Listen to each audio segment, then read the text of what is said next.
हमारी संस्कृति, हमारे संस्कार सदा रहे हमारे साथ। भारत के महान ग्रंथों और काव्यों का संपूर्ण संकलन। सब्सक्राइब करें तिलक।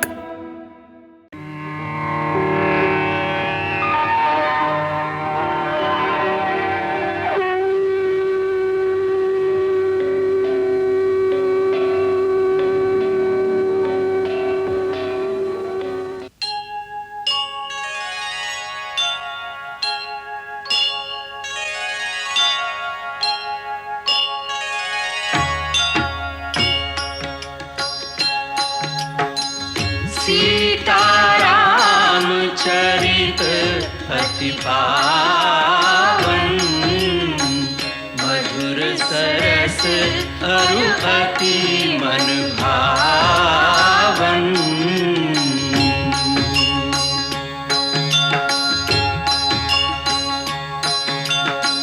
पुनि पुनि कितने हो सुने सुनाए, की प्यास बुझत न बुझाए।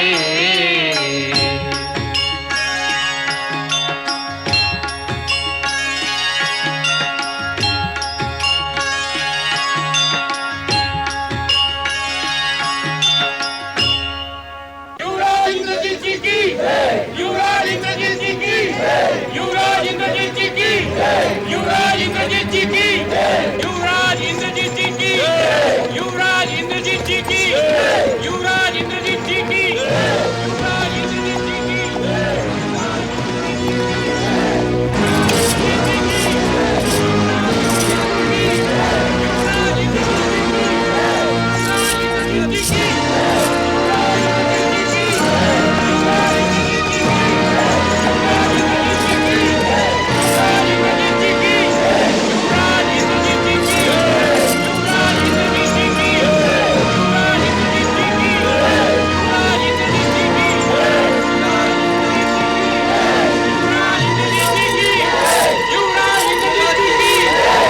राजकुमार इंद्रजीत ने उसे बंदी बना लिया है।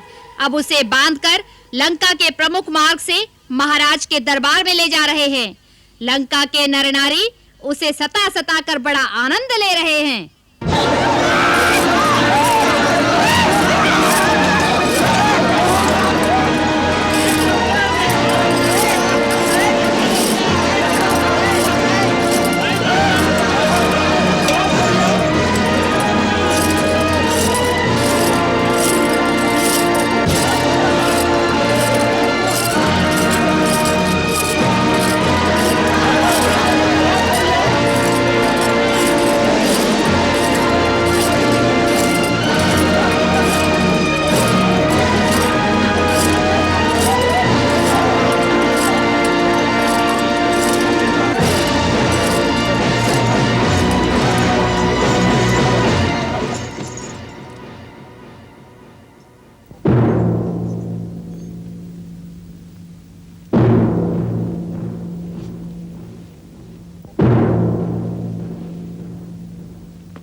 लंकेश्वर महाराज की जय हो।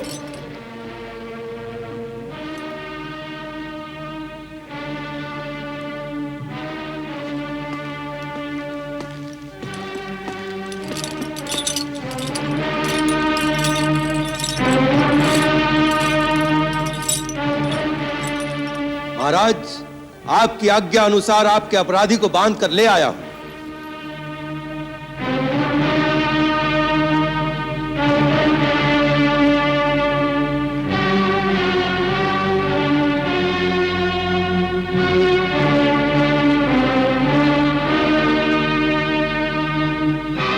वीर मेघनाद, हमें तुमसे यही आशा थी। तुम्हारा पराक्रम सराहना के योग्य है। यह सब आपकी ही शक्ति का प्रताप है महाराज। वत्स, हम तुमसे प्रसन्न हैं। आसन ग्रहण करो।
नवग्रह देवी देवता और सकल दिक्पाल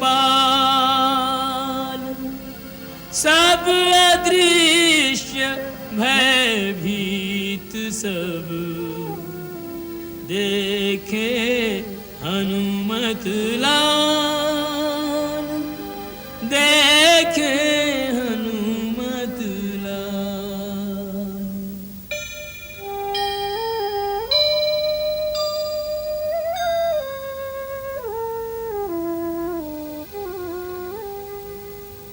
मन ही मन तिनको किया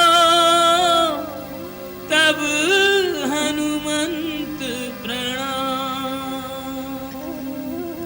मुक्ति की आशा बंधी सुर बोले जय राम, जय हनुमत जय राम। इस वानर से डर रहे थे? इसमें ऐसी कौन सी विशेषता है जिसने न केवल हमारे सैनिकों का संहार किया है, वरन राजकुमार अक्ष कुमार जैसे महान योद्धा का वध भी किया है? महाराज, ये देखने में जितना सीधा है, वास्तव में उतना सीधा साधा नहीं है।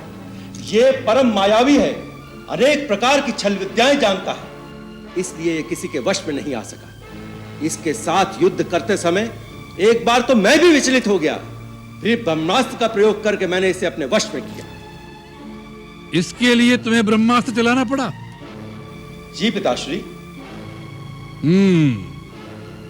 तब तो यह अवश्य हमारे सामने लाए जाने योग्य है। बोल वानर, किसके बलबूते पर तूने हमारे सुंदर उपवन को उजाड़ दिया? हमारे राक्षस जो वहां के रक्षक थे, तूने उन्हें किस अपराध के कारण मारा? प्रभु, अपने शरीर को स्वस्थ रखना और उसकी रक्षा करना प्राणी का पहला धर्म है। इसी धर्म के अनुसार जब शरीर अत्यंत भूखा हो और खाने का पदार्थ सामने हो तो उसे खा लेने में धर्म और न्याय की दृष्टि से कोई दोष नहीं। मैं 100 योजन समुद्र लांघ कर आया था। इस परिश्रम से मैं बहुत थक गया था और भूख भी लगी थी, इसीलिए अशोक वाटिका के फलों पर अपना अधिकार समझकर खा गया। महाराज, रात्रि के समय जब वृक्ष सो रहे हो तो उनके फल और पत्ते आदि तोड़ना वर्जित है, इसीलिए मैं पहले उन्हें हिला हिलाकर जगाता था। उनको हिलाने डुलाने में कुछ वृक्ष की जड़ें बाहर निकल आईं। बस फिर आपके सैनिकों ने मेरे शरीर पर प्रहार किया। अपने शरीर की रक्षा के धर्म के लिए मुझे उनसे लड़ना पड़ा। महाराज, जिन्होंने मुझ पर प्रहार नहीं किया, मैंने उनको कुछ नहीं कहा, बस केवल मैंने उन्हीं को मारा जिन्होंने मुझे मारने की चेष्टा की। इसीलिए आपके पुत्र राजकुमार अक्ष को मुझे परलोक भेजना पड़ा। महाराज, जो युद्ध की इच्छा से आए उसे मारना अधर्म नहीं। हमारे प्रिय पुत्र राजकुमार अक्ष कुमार का वध करते समय तुम्हें हमारी शक्ति का कोई भय नहीं था? शाट, तूने हमारा नाम और हमारी कीर्ति अभी तक नहीं सुनी। सुनी है महाराज, आपकी कीर्ति और आपके कारनामों की यश गाथा सुनी है। कैसे सहस्त्रबाहु के साथ आपने वीरतापूर्वक युद्ध किया था और फिर कैसे वानराज बाली आपको अपनी काख में दबाए दबाए 6 महीने तक घूमते रहे। आपकी वीरता के चर्चे तो तीनों लोकों में सुनाई दे रहे हैं। महाराज, जो छल से भिखारी का वेश बनाकर किसी अकेली अबला स्त्री को चोरों की भांति उठा लाए, ऐसा परम वीर आपके अतिरिक्त और कौन हो सकता है? वानर!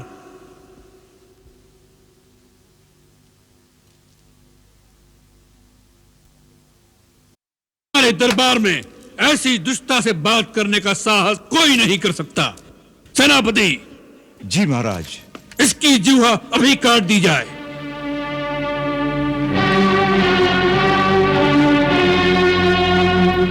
बोलिए सेनापति। अमात्य प्रहस्त, आप हमारी आज्ञा पूर्ति में रुकावट डाल रहे हैं। महाराज, ऐसा साहस मैं नहीं कर सकता, परंतु आपकी आज्ञा पूर्ति से पहले मैं आपकी सेवा में एक विनम्र निवेदन करने की आज्ञा चाहता हूं। कहो। हे लंकेश्वर, ये कोई साधारण वानर दिखाई नहीं देता और इसका यहां पर आना भी कोई साधारण सी बात नहीं लगती। ये वानर रूप इसका छद्म वेश दिखाई देता है, क्योंकि जितना तेज इसमें है उतना वानरों में नहीं होता। हो सकता है ये इंद्र के कहने पर यहां आया हो, या कुबेर अथवा यम वरुण का दूत हो, या विष्णु ने ही इसे यहां भेजा हो। सबसे पहले यह जान लेना परम आवश्यक है।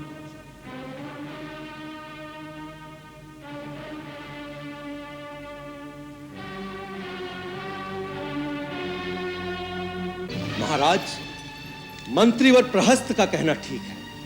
यह जानना परम आवश्यक है कि किसने इसे भेजा है और उसके पीछे किसी शत्रु या स्वयं देवताओं का क्या षड्यंत्र है। यह सारी जानकारी जो इसके द्वारा मिल सकती है, इसकी जीभ काट देने से उसका अवसर खो जाएगा। सेनापति, सबसे पहले इसे सारी जानकारी लें, और यदि यह सीधी तरह से ना बताए तो इसे ऐसी यातनाएं दी जाएं जिससे यह सब कुछ बताने पर विवश हो जाए। हम आपके विवेक की प्रशंसा करते हैं। सेनापति, अमात्य प्रहस्त की आज्ञा का पालन हो। इतने बड़े कार्यक्रम की आवश्यकता नहीं है महाराज। इतनी सी बात तो मैं स्वयं बता देता हूं। मैं वायु देवता का औरस पुत्र हनुमान हूं। मुझे न भगवान विष्णु ने भेजा है और न इंद्रादि देवताओं ने। मैं तीनों लोगों के स्वामी, अमित तेजस्वी, रघुकुल शिरोमणि भगवान श्री राम का दूत हूं।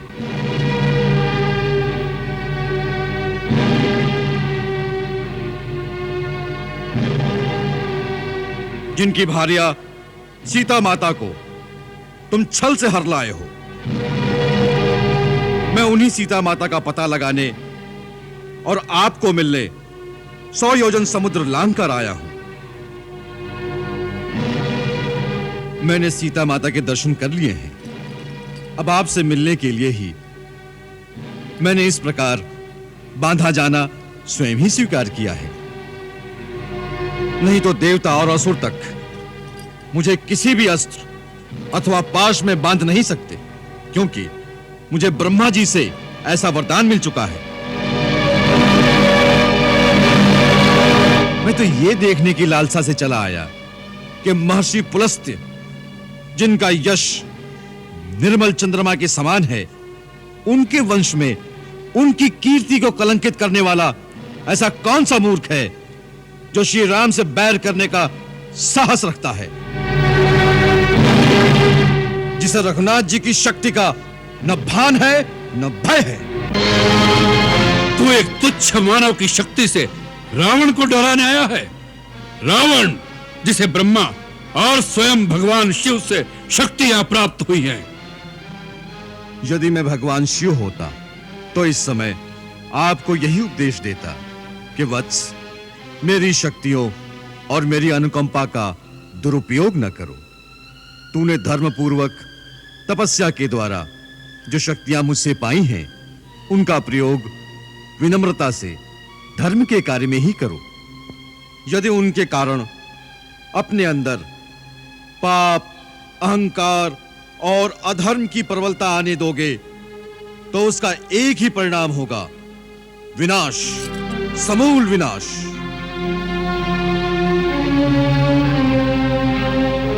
अतः विनाश का मार्ग छोड़ के श्री राम की शरण में चले जाओ, जिन्होंने एक ही बाण से महाबली बाली को मार डाला और खरदूषण का सेना समेत अंत कर दिया।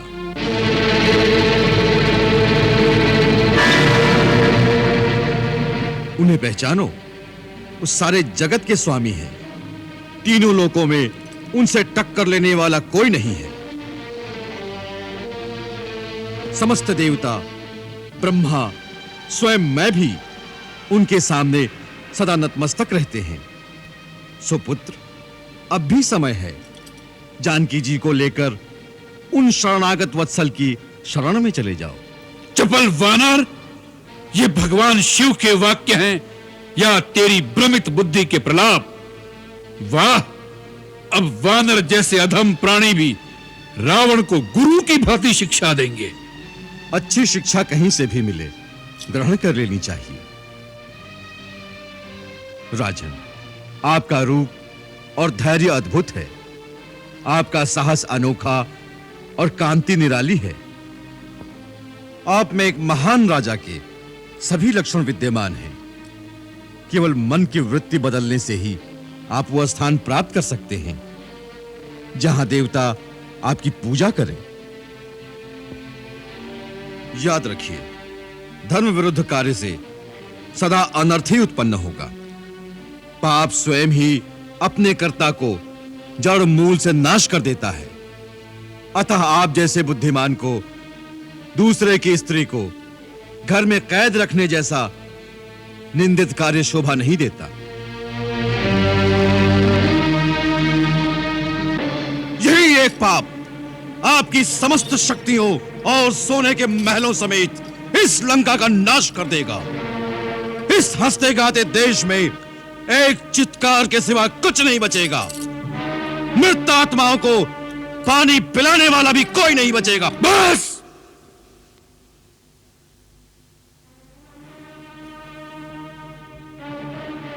बहुत हो चुकी ये अनर्गल बातें। अपनी मृतात्मा को पानी देने वाले की चिंता करो। हमारे लिए तुम्हें सोचने की कोई आवश्यकता नहीं। ब्रह्मा जी के आशीर्वाद से देव, दानव, यक्ष, गांधर्व, किन्नर, नाग, असुर, यहां तक कि कोई भी योनि का प्राणी हमें नहीं मार सकता। उस वरदान में नर और वानर से आपको निर्भय नहीं किया गया था।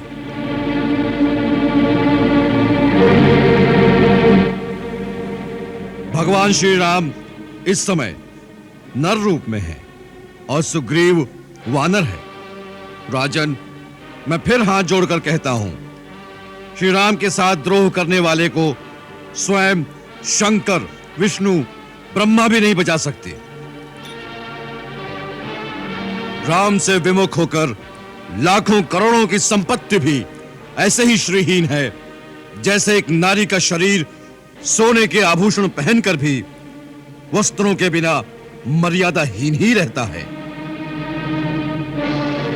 महाराज रावण, मैं आपको अंतिम चेतावनी देता हूं कि जिन्हें आप सीता समझ रहे हैं वो विष मिले भोजन के समान आपकी मृत्यु का संदेश है। सीता का रूप धारण करके आपके पास काल की फांसी आ पहुंची है। महाराज रावण, यह अंतिम चेतावनी है, नहीं तो मरने के लिए तैयार रहो। मैं स्वयं भी तुम्हें मृत्यु दंड देने की शक्ति रखता हूं, परंतु मुझे श्री राम की आज्ञा नहीं। वैसे भी यह गौरव श्री राम को ही मिलना चाहिए। मृत्यु दंड देने की शक्ति किसमें है? इस खल को यह बता दो। इसी समय इसका सिर काट दो।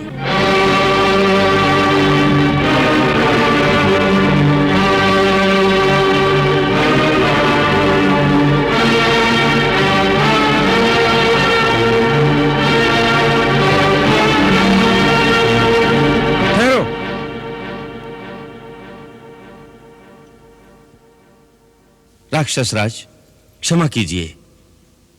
यदि आप क्रोधित न हो तो सेवक कुछ विनती करे। कहो। महाराज, ये वानर दूत बनकर आया है। इस वानर का वध करना धर्म के विरुद्ध है और लोकाचार की दृष्टि से भी निंदित है। आप तो राजधर्म के विशेषज्ञ हैं। आप जैसे वीर के लिए यह कदापि उचित नहीं। मैं विभीषण काका के प्रस्ताव से सहमत नहीं। मैं तो इसे दूत भी नहीं मानता, क्योंकि इसने दूत जैसा आचरण ही नहीं किया।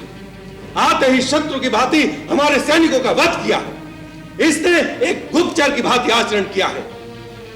हाथ में आए हुए शत्रु या उसके गुप्तचर को छोड़ देना बुद्धिमानी नहीं है महाराज, बाद में पछताना पड़ता है। मैं इसे मृत्यु दंड देने का अनुमोदन करता हूं। इंद्रजीत का कथन सत्य है। पापियों का वध करने में कोई पाप नहीं। इस वानर ने राजवाटिका को ध्वंस करके राजकुमार अक्ष और महाबली जाम्बूमाली का वध किया है। इसका वध न्यायोचित है। लंकेश्वर, सत्पुरुषों का कथन है कि दूत कहीं भी, किसी भी समय, किसी भी अवस्था में वध करने योग्य नहीं होते। इसमें संदेह नहीं कि इसने सब कार्य शत्रुओं वाले किए हैं, तथापि दूत का वध करना उचित नहीं कहलाता। इस वानर को मारने में मुझे कोई लाभ दिखाई नहीं देता। जिन्होंने इसे यहाँ भेजा है उन्हीं को प्राणदंड देना चाहिए। नीति और धर्म के मर्मज्ञ हमारे मंत्रीगण का क्या मत है? महाराज, मुझे क्षमा करें, परंतु मैंने किसी दूत के लिए मृत्युदंड कभी नहीं सुना। यदि दूत मर्यादा का उल्लंघन करता है तो उसके लिए दूसरे प्रकार के बहुत से दंड उचित बतलाए गए हैं, जैसे अंग भंग कर देना, या सर मुंडवा देना, या उसके शरीर में कोई चिन्ह दाग देना। महाराज, दूत सदा अपने स्वामी के अधीन होता है, इसलिए वो अपने स्वामी के हित की ही बात करता है। इसलिए वो शत्रु की भांति व्यवहार करे तो भी वध के योग्य नहीं होता। मेरे मत में इसे कोई और दंड दिया जाना चाहिए।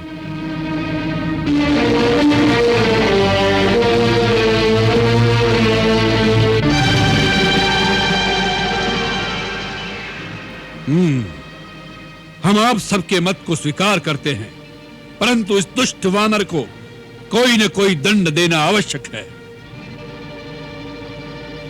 वानरों को अपनी पूंछ से बड़ी ममता होती है, वही उनका आभूषण है, अतः इसकी पूंछ जला दी जाए।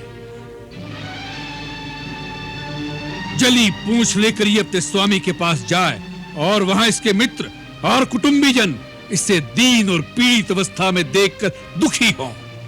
राक्षसगण इसकी पूंछ में आग लगाकर इसे नगर की सड़कों और चौराहे पर घुमाएं, जिससे राक्षसों के बच्चे जलती हुई पूंछ वाले वानर को देखकर प्रसन्न हों। यह हमारी आज्ञा है।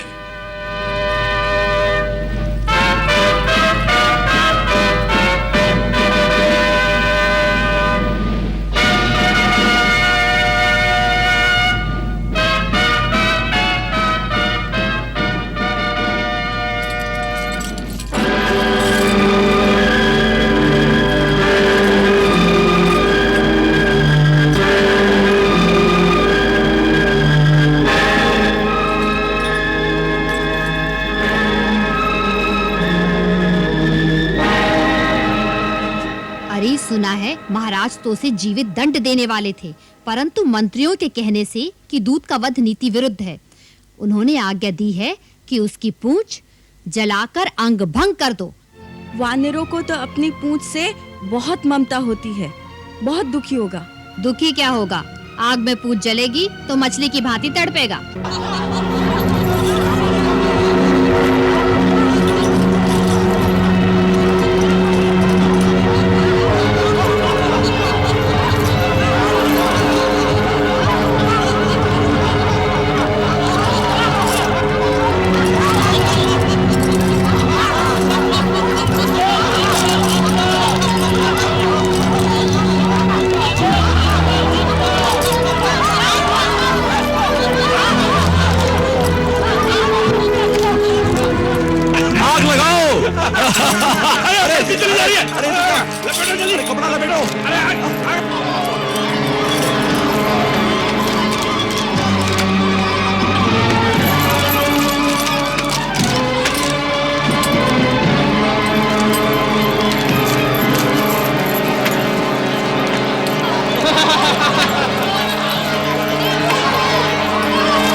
मायावी वानर है। जैसे जैसे उसकी पूंछ पर तेल से भिगोए वस्त्र बांध रहे हैं, वैसे वैसे उसकी पूंछ लंबी से लंबी होती जा रही है। जितनी पूंछ लंबी करेगा उतनी ही आग अधिक फैलेगी, उतना ही अधिक तड़पेगा। कितना मूर्ख है। वानर जो ठहरा मूर्ख तो होगा ही। हे अग्निदेव, यदि मैंने पति की एकनिष्ठ सेवा की है, यदि मेरे पति भक्ति में कोई खोट नहीं, यदि मुझ में तपस्या अथवा पतिव्रत धन का बल है, तो मेरे पुत्र हनुमान के लिए आप शीतल हो जाइए।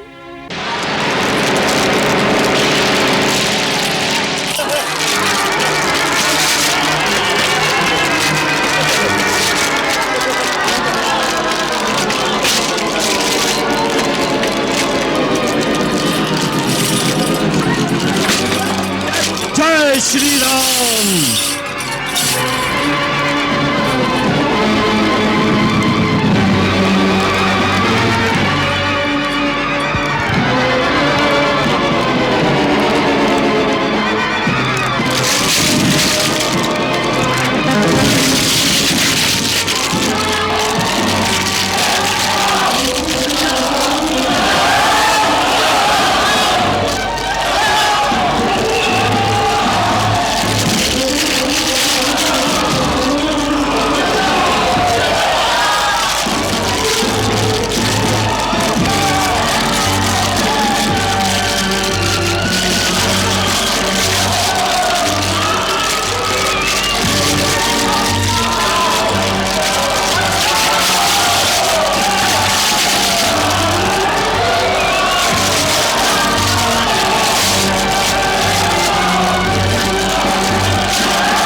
हमारे घरों तक भी आग पहुंच गई है? हमारे घरों तक भी? हाँ, भागो, जो सामान बच सकता है बचा लो। सत्यानाश हो तेरे उस वानर का।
देखिए स्वामी, जिनका एक दूत अकेले ही आपकी सारी लंका नगरी को जलाकर राख कर सकता है, स्वयं उनकी शक्ति का विचार कीजिए।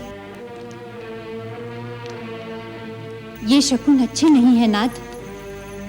मैं आपसे फिर कहती हूँ कि सीता सारी लंका का सर्वनाश करने आई है, उसे राम के पास वापस भेज दीजिए। अब भी समय है नाथ। मंदोदरी, वीर पुरुषों की पत्नियां उन्हें कायरता की शिक्षा नहीं देती। सिंह एक बार जो शिकार मार लेता है, फिर उसे किसी के डर से वापस नहीं करता।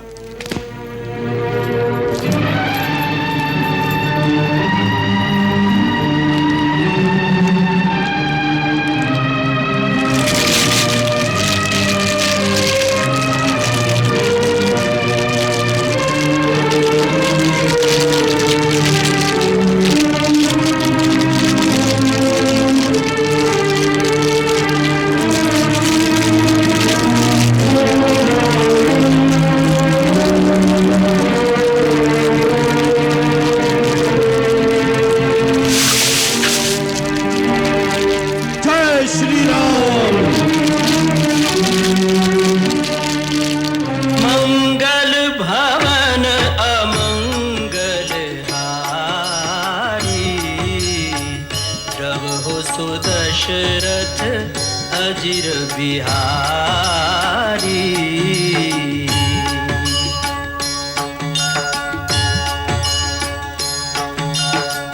सीताराम चरित अति पावन, मधुर सरस अरु अति मन भावन।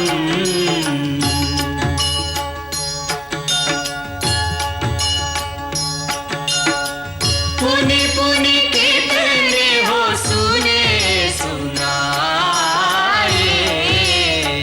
हिय की प्यास बुझत न बुझाए।